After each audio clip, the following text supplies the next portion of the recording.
With your indulgence, Senator JB, para lang ma-educate tayo, paano sino ba yung taker, sino ba yung negotiator, may mga ano yan may mga nomenclature.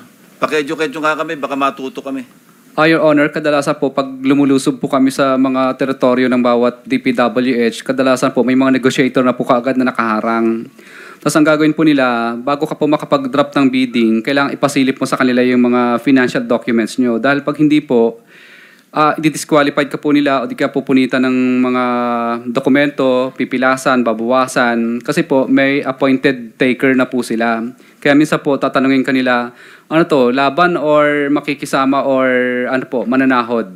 So pag sinabing mananahod or makikisama, hindi ka po nila pipilasan at kasama ka pa doon sa share na hatian ng percentage po. So yung sahod, mabibigyan nyo, magpapatalo yun, pero meron na siyang kita. Opo, pero kailangan po, ipakita niyo po muna sa umpisa yung kanyang financial documents po.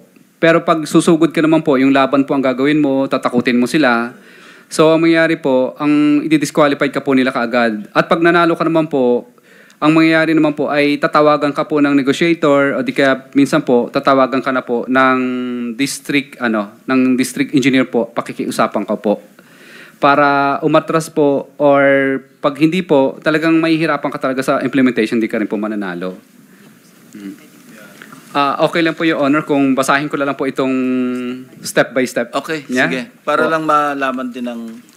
andito si Secretary Bonoan, tsaka si Yusek Cabral, masiwala na sila. At least, malaman lang nila kung paano nagmamagic sa baba ba. Di ba? Yes po, Your Honor. It may be too late in the day, pero nothing's too late. Di ba, Secretary, no?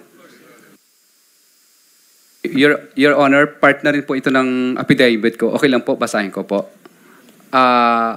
Sa nasalihan po naming mga public bidding, may 2 o 3, may mga sumasali para sa Ang share na tinutukoy ko ay kumakatawan sa maliit na porsyento o pera na binibigay ng takers. Takers po ang nagbibigay noon para sa mga mga negotiator at saka sa mga bids and award committee. Ito ay kumakatawan sa bayad para sa pagsali at pagpapatalo ng ibang qualified na contractor sa mga bidding. Umaatras po yung mga bidders kasi po hindi naman talaga sila mananalo kahit anong gawin nila. Ginagawa ito upang magmukhang lehitimo ang nagiging proseso ng pagkuha ng project. Kung mapapansin ng mga mambabatas, makikita na halos dikit-dikit lamang ang presyo ng mga bid amount ng mga sumasali sa rig bidding at peking bidding na ito. Bago pa man magsimula ang dropping ng bids at opening na madalas ay naka-livestream sa YouTube ay alam na ng mga contractors kung sino ang nakatagdang manalo.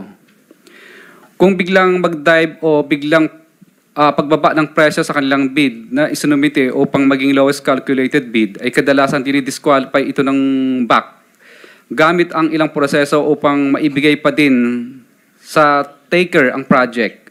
Isa sa mga proseso ay ang pagpupunit sa dokumento o pagsulat sa mga pahina ng bidding documents upang madeklara itong non-compliant at tuluyan ng hindi makonsidera sa proyekto. Ilang beses naming sinubukan labanan ang prosesong ito sa pamamagitan ng pag-report at pagpapadyaryo sa mga tiwaling kawani ng gobyerno, ngunit hindi lahat ay nadadala dito. Mayroon akong mga naitagong newspaper clips na ako mismo ang nagkwento at naglahad ng mga kalokohang ginagawa ng DPWH, subalit hindi sila natitinag dito at patuloy pa din kaming dinidisqualify sa bidding. Naisip ko noon na kung magpapatuloy ang ganitong sistema ay hindi ako kailanman magkakaroon ng kahit anong proyekto dahil sa lantarang pandaraya na ginagawa ng mga kawani ng gobyerno. Ang taker ng proyekto naman ay ang mga may-ari ng project. Sila ay mayroon ng mga nakausap sa loob na bids and award committee o ang mga back upang makasigurado na sa kanila mapupunta ang project. Maaring nabili na nila ang proyekto mula sa congressman at iniintay na lang na lumabas ang resulta ng bidding na isinasagawa. Sa madaling salita, nakaset na o nakaayos na sila ang mananalo at makakakuha ng mga proyekto. Ang taker ang siyang may-ari ng project. Yung sinasabi, nabagay mo yung congressman, may personal knowledge ka rito na tungkol sa mga participation ng mga congressmen o mambabatas sa bidding pa lang? Kadalasan po, Your Honor, sinasabi po ng negotiator na kung sino yung nakakasakop na distrito. Okay. Sige, please proceed. Sa madaling salita, nakaset na at nakaayos na sila ang mananalo at makakakuha ng mga proyekto. Ang taker ang siyang may-ari ng project dahil nabili na nila ito sa mga may interest o may hawak sa mga lugar na kung saan gagawin ang mga proyekto. Sila din ang nagbibigay ng share sa mga contractor na nais sumali sa bidding. Sa ilang beses naming nakasali at nanalo ng bidding, ay ilang beses din kaming tinutulungan ng BAC upang ayusin ang aming mga papeles. Lalo na kung dapat ay ma-disqualify kami dahil sa pagkakamali sa aming mga dokumentong isinusumite. Nag-iiba-iba lamang kung sino ang taker, negotiator, royalty, backup, player, at iba pang terms na ginagamit sa bidding. Ang nananalo sa bidding-biddingan na ito ay ang mga may kapit sa mga matataas na opisyal. Ang negotiator naman ang nag-aayos sa mga gustong sumali sa araw mismo ng bidding. Sila ay kadalasang tao ng taker o di kaya ay membro ng BAC upang makasigurong kontrolado nila ang magiging flow ng bidding pati na din ang magiging resulta nito. Ang royalty naman ang mga taong nanghihiram ng lisensya. Sa kalakarang ito, ang totoong gumagawa ng proyekto ay ang mga contractor na walang sapat na kapasidad upang makasali sa public bidding. Nakadepende sa pag-uusap kung magkano ang royalty fee, pero kadalasan ay nasa 3 to 5%. Ito ng project na napupunta sa may-ari ng lisensya na hinihiram nila. Ang player naman ay sumasali lamang sa mga bidding. Sila ay qualified sa proyekto upang magbigay daan sa taker na nagpauna na or bumili ng project sa mga congressman. Kapalit nito ay tinatawag na share na agad-agarang nakukuha ng player upang magpatalo sa project at magmukhang lehitimo ang bidding o para magmukha siyang competitive bidding na naayon sa batas. Ang share ay kadalasang 1:1 or 1,000 per 1 million, depende sa naaprobahang budget ng kontrata. Ang obligasyon ay ang pera na binibigay ng mga contractor sa bawat kawani ng gobyerno at tao na involved sa proyekto. Ganito ang karamihan sa nagiging proseso na tinatawag nilang bidding sa DPWH, kung saan usually ay negotiated na or may nag-aayos na at may nakatalaga ng dapat makakuha ng proyekto. Sa umpisa pa lamang ay rig na ang bidding dahil hindi pa nagsisimula ang pinaka-bidding ay may nakabili na ng proyekto o may mga nakatakda ng manalo. Kadalasan, upang makakuha ng proyekto ang mga contractor ay nagbibigay ng mga advances sa mga politiko upang ma-reserve ang isang proyekto at siguradong sa kanila mapupunta dahil hawak ng mga politiko kadalasan ang mga tao sa Bids and Award Committee. Ito ang mga sinasabi nilang SOP. Sa araw ng bidding ay meron ding nag-aayos sa mga sasali na tinatawag na negotiator upang makontrol kung sino lamang ang bibili ng bidding documents at kung sino lang ang makakakuha at makakabili ng bidding documents, sila lang ang pinapayagang sumali sa public bidding. Nagawa-gawa lang para magmukhang lehitimo. Ang ibang qualified na contractor ay madalas na hindi na pinasasali at binibigyan ng tinatawag na share o porsyento. Ito ay nanggagaling sa taker o ang nakatakdang manalo sa bidding para mai-award sa kanila ang project. Ang halaga ng isang share ay nakadepende sa presyo ng project na naaayon sa dokumentong galing sa DPWH. Ang halaga ng share na nakukuha ng mga contractors na sumasali ay pumapatak sa 1 to 3% base sa total na presyo ng proyekto. Ibig sabihin, Excuse me, sundan ko lang. Ilang 1 to 3% yon yung binibigyan ng share? kadalasan po kung ilan po yung sumali Hindi, sa... ilan yon? Karaniwan? Average? Number of participants sa bidding? Depende po sa dami ng sumali. Kapag masyado pong Pangkaraniwan yung, on the average, ilan yung sumasali? kadalasan po, pinipigil na lang sila na hanggang 10 lang dapat sumali So, instead na 10, 50. 53%. Hindi po. Bali, yung 3% po, hati-hati na lang po yung Hati-hati lahat na. ng contractor Okay, thank you. doon. Base sa total na presyo ng proyekto, ibig sabihin, dito pa lang ay may nababawasan na agad na pinaka-operational budget ng taker. Kung susubukan naman naming hindi sumali sa kanilang gustong gawin at susubukan naming nasumunod sa tamang proseso, ay pinapunitan nila ang aming mga dokumento pang bid para ma-disqualified o ma-classify bilang non-compliant, kami agad. At hindi na ikinukonsidera ang mga dokumento para sa bidding process. Sa ganitong sitwasyon ay wala din kaming matatanggap na ganitong dahil hindi kami nakisama sa gustong mangyari ng mga taker o tinatawag din naming sunog o lugi. Kasi may bayad para makabili ng bidding docs. Ibig sabihin, talo na po yung pinambili po naming bid docs pag hindi kami nakisama. 50,000 po yun kadalasan. Ang patakaran lang ito ay kadalasan ay ginagamit nilang pananakot sa mga contractor dahil pag na-disqualify kami o maging non-compliant, may posibilidad na kami ay tamaan o mabigyan ng sanction ayon sa 3-strike policy upang ma-blacklist kami. So, ibig po sabihin, sinasadya nilang ma-disqualify kami na 3 ulit para wag na kaming sumali ulit kasi mabablacklist na po kami. Anyway, meron kang document. Are you willing to sign that document na parang affidavit din at isabit mo sa komite? Yes po, Your Honor. Pero may the whole point is, parang sinasabi mo, the contractors are at the mercy of DPWH officials who sometimes are at the mercy of politicians. Yes po, Your Honor. Long and short. Mahaba pa ba yan? Yes, Your Honor. Konti na lang po. Oh, sige, Tapos lang go po. ahead. Ang back ay involved sa ganitong sindikato simula pa lamang sa pagbili ng bidding documents hanggang sa matapos ang pag-evaluate ng bidding at may award ang proyekto. Minsan ay mismo ang back secretariat mismo ang negotiator upang maisigurado na walang makalusot sa contractor. Nagiging mas madali ang pagkuha ng project dahil may tinatawag sila na padulas o ang perang kinukuha ng back mula sa contractor. Sa ganitong pamamaraan ay pinapadali din ng back ang pag-award at pag-ayos ng mga bidding requirements sa project. Ibig sabihin, kahit dapat wala silang pinapaboran ng mga bidders o contractors dahil may mga padulas, ay sila mismo ang tumutulong para mapabilis ang proseso. Kadalasan ay sila na ang nag-aayos at nagsasabit mismo ng bidding documents ng kumpanya upang mapabilis ang mga billing na naayon sa accomplishment ng project. Kung hindi ito gagawin, ay gigipitin nila ang mga contractor, pupunitan ng mga papel upang mahirapang ma-award ang project. Sa ngayon, patuloy pa din namin na inaayos ang mga listahan ng mga katransaksyon namin mula noong sumali kami sa bidding noong 2012.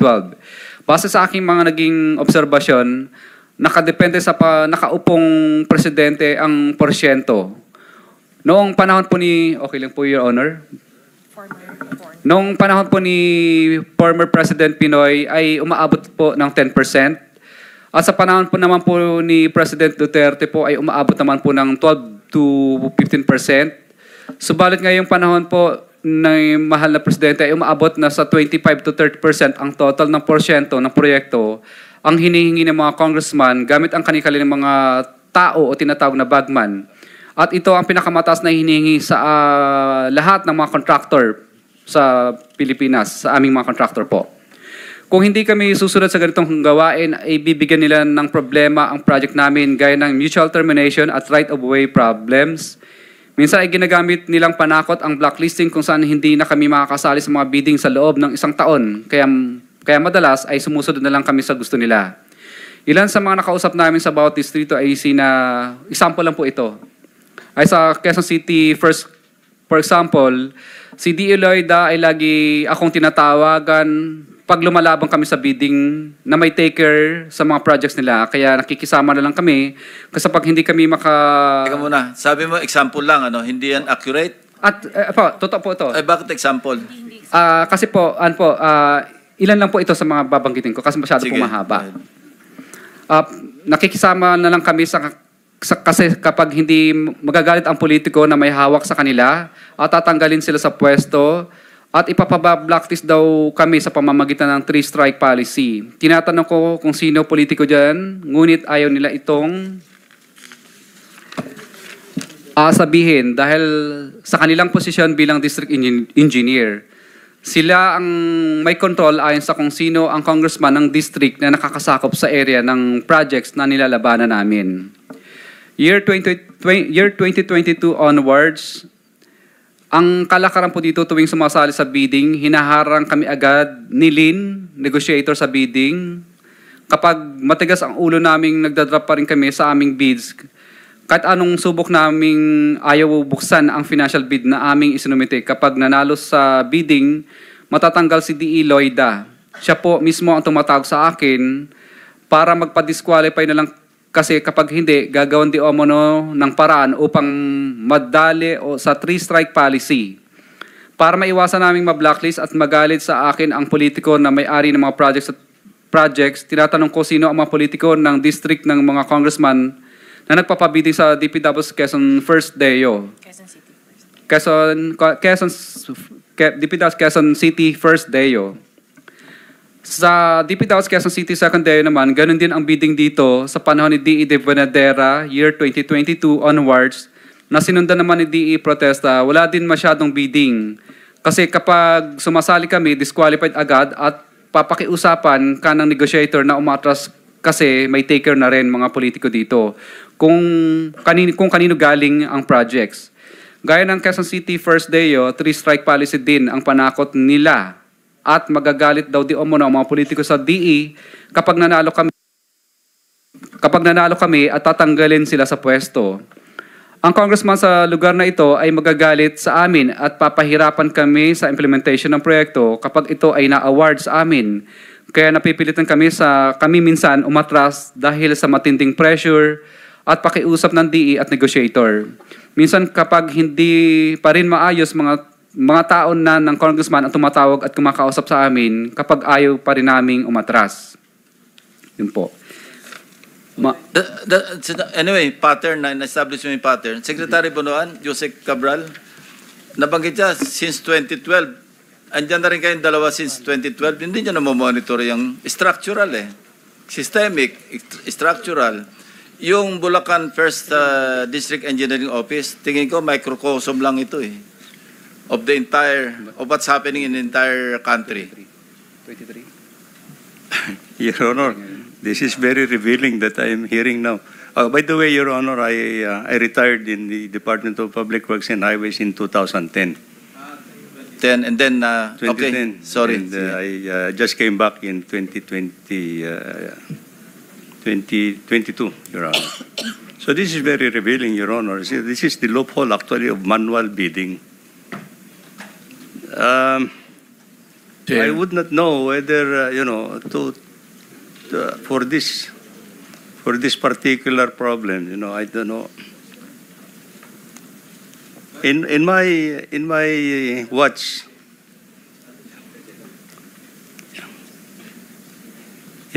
Your Honor, I recall that I've been signing blacklisting of contractors because of 3-strike policy, because of these bidding procedures that has been narrated now, Your Honor. Sige. Last point, ano? Yeah, and then after you, Senator siguro. Marcoleta.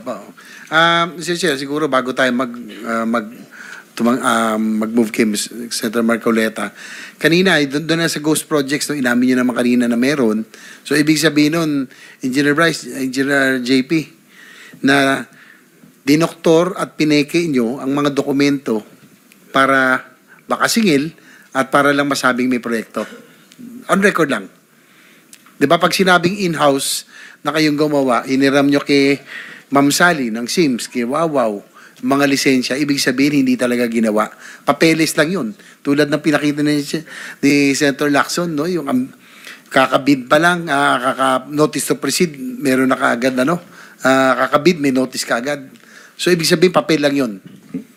Tama?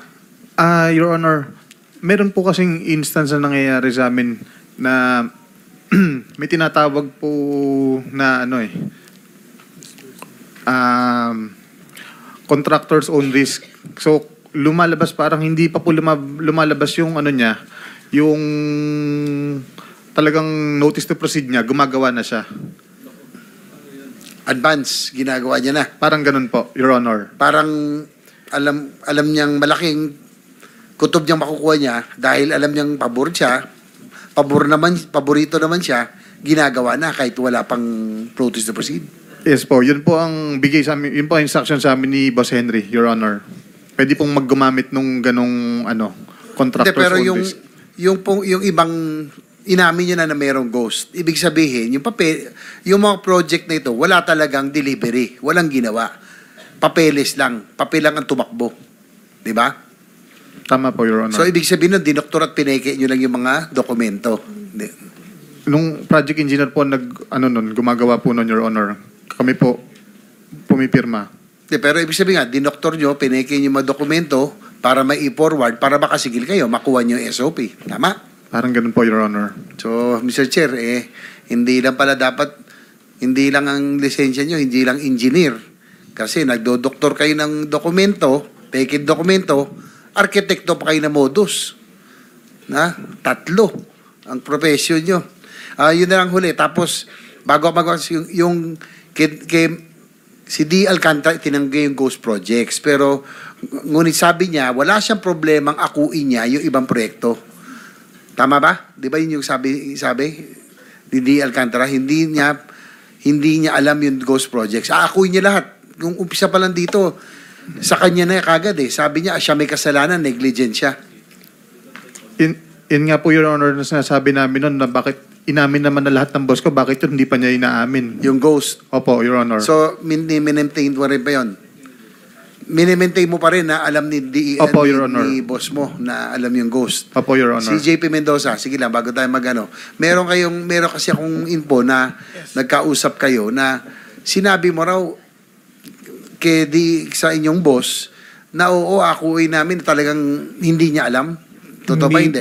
Hindi po, Your Honor. Kumbaga, nung time po na nagpa-meeting po siya, binabanggit nga po niya na akuin nga. Bali, sabi pa nga po, nung nakaraan pa rin kay Engineer Bryce, pumunta nga daw po kami dalawa kay Secretary Bunoan at doon nga daw po kami magsabi. Baka naman hindi kaya ginost nyo lang si Engineer Alcantara ng boss nyo, Engineer JP, Engineer Hindi po, Your Honor. Bryce?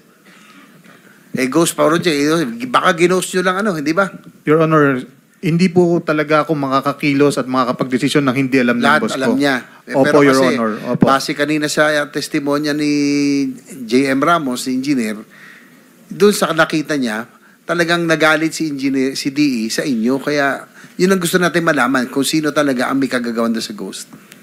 Yun nga po, Your Honor, ang pinagtataka ko rin kasi very timely kung kailan po siya lumipat kung kailan po siya na-promote at saka naman po nagka-problema tong ganito. Dati naman po, mula 2019, wala pong nagiging issue na ganyan. Yun lang po, Your Honor. That's all, Mr. Chair. Thank you. For the information about Senator Marcoleta, we have suspended the 5-minute rule as well as yung intervention na one follow-up question. So, you're Mr. Chairman, next. You can take all the time that you need. Mr. Chairman, just an administrative matter before. Yes, Senator Pangilinan. Yes, considering that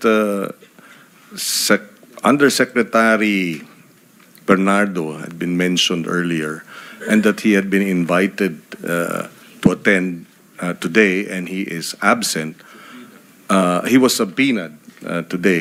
For your information, he will attend on Thursday. Oh, so there is already information that he Yes. will. So no need to have him He show cause. submitted a draft affidavit and he promised to attend on Thursday because we will suspend today to resume on Thursday. So no need for show cause? No, because he committed to attend and he will also make his own revelations. Thank you. Thank you for the clarification, Mr. Thank you. Chairman. Senator Marcoleta is recognized. Salamat, Mr. Chair. Hindi ko na po nakikita si Secretary Boying Remulla, Mr. Chair. Meron po bang naiwan na USEC man lang ng Department of Justice? Anybody from the DOJ? Wala si PG, Padulyon ngayon.